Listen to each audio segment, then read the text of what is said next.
हरिशंडम guys, क्या आपके दिमाग में बार बार ऐसे विचार आते हैं जिन्हें आप नहीं चाहते?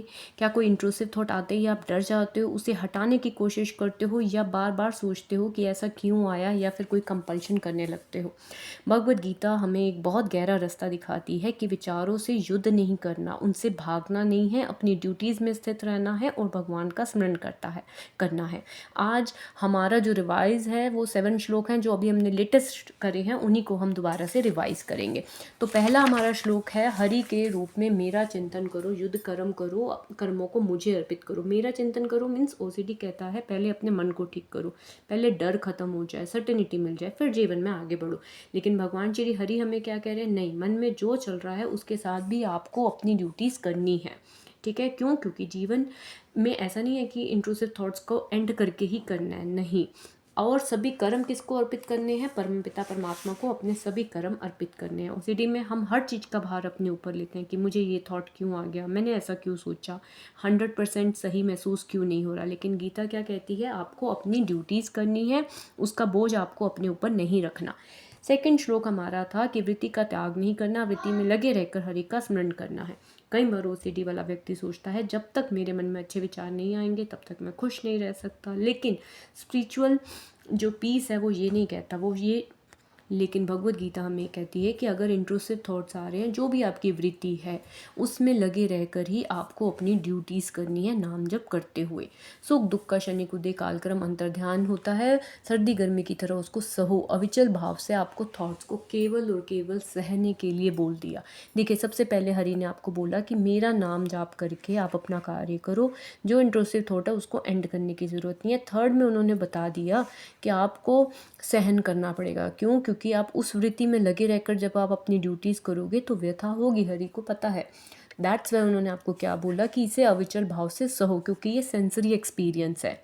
उसके बाद ये आता है कि हरि का जो युद्ध है, अब अपने जो सहन करने के लिए बोला, हमें लगता है कि हम अपने साथ अन्याय कर रहे हैं, सहन नहीं होगा। लेकिन जब भी हरि युद्ध के लिए बोलते हैं तो वो युद्ध जो है वो हिंसा के लिए ही होता है। तो आपको अपने कंफर्ट जोन से बाहर आके उस एंग्जाइटी को टॉलरेट करना है। फिर भगवान ने अपना अंतिम निर्णय भी दे दिया। जब भगवान को लगा कि भैया मैंने इनको बोल दिया कि उसको सहो, उसके बावजूद भी ये रिचुअल कर रहे हैं, तो मेरा अंतिम निर्णय सुन लो, पीछे नहीं हटना, संग्राम से पलायन नहीं करना। युद्ध में मरे मीन्स आपको एंग्जाइटी को बियर करना ही करना है। फिर भगवान ने कहा कि अच्छा, ये अभी भी रिचुअल्स कर रहे हैं तो ठीक है, मैं इनको बोलता हूँ, दृढ़ संकल्प लो, स्ट्रॉन्ग डिसीजन लो, स्ट्रॉन्ग डेडिकेशन, स्ट्रॉन्ग बोलो कि मैं इंट्रूसिव थॉट आने पर रिचुअल्स नहीं करूँगा। बिना विचार ही नहीं करना आपको, अच्छा थॉट आ रहा है, गंदा थॉट आ रहा है, कोई एनालिसिस नहीं करना, आपको पाप भी नहीं लगेगा। हमारी नहीं बोल दिया कि तुम्हें पाप की चिंता लगी रहती है ना, मैं बोल रहा हूँ कि तुम्हें कोई पाप नहीं लगेगा। फलासक्ति रहित होकर कर्म के रूप में युद्ध करने की आज्ञा दी। फल की आसक्ति मीन्स अगर ये थॉट आया मैंने ये नहीं किया तो क्या होगा, वो आसक्ति छोड़ दो आप और अपनी ड्यूटीज़ करो। युद्ध विमुख होना बंधन का कारण है। अगर हम ओसीडी के कहे अनुसार चलते रहते हैं तो इसका मतलब हम हरि ने जो हमें युद्ध करने के लिए बोला है हम उससे विमुख हो रहे हैं, और वही हमारे बंधन का कारण है, मीन्स वही हमारे ओसीडी का कारण है। अकर्म पाप में है, मीन्स हमारा ड्यूटीज़ को ना करना पाप है। क्यों? क्योंकि मनुष्य जीवन जो मिला है वो अपनी ड्यूटीज़ के लिए मिला है। अपनी लाइफ में एक लक्ष्य रखिए और उसको अचीव कीजिए। ठीक है, रिचुअल्स ना करना, और ये नहीं सोचना कि अगर हम रिचुअल्स नहीं करेंगे तो क्या होगा क्या नहीं होगा, इसी को कहते हैं फलासक्ति रहित होकर।